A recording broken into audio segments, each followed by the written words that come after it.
welcome to another episode of Technical Analysis.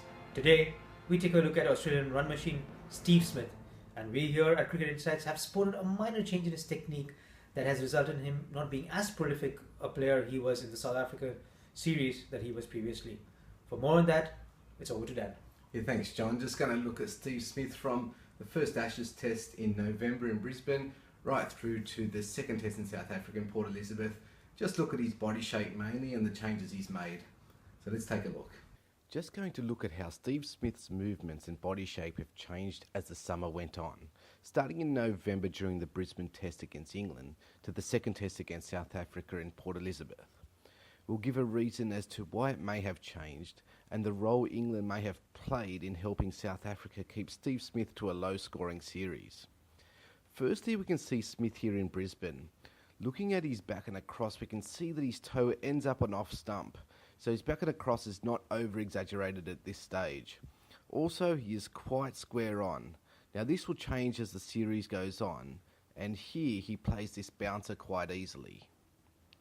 We go ahead now to Melbourne. Smith is coming off a double century in Perth, and we can see that his back and across is now well past the off stump.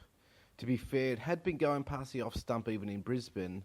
This is not new for Smith, but what is different now is how open he has become. He has now become very front on. If we compare his body shape in Brisbane and Melbourne, we can see just how front on Smith has become. If we go ahead to Sydney, England have tried plan A, B, C, D and E against Smith and nothing has worked.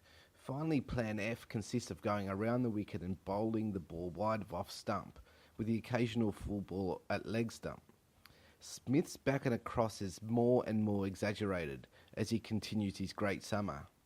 This tactic, like all else England tried, fails, but Smith's back and across is becoming more and more exaggerated, his body more and more front on, but everything keeps hitting the middle of the bat.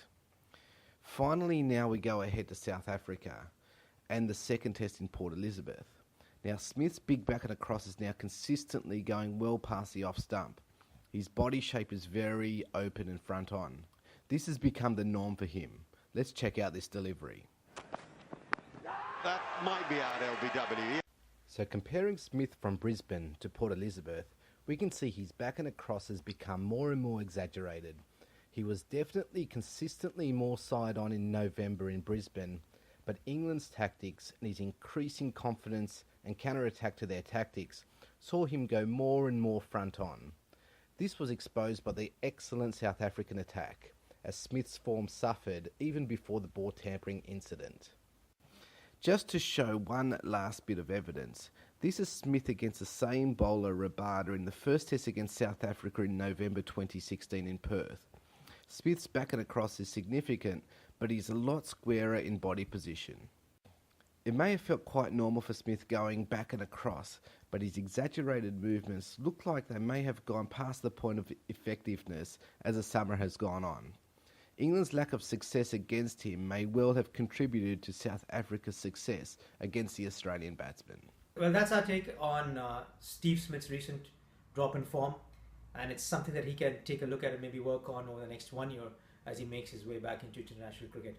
If you like what you've seen here, please drop your comments down below and we'll see you soon. That's goodbye for now.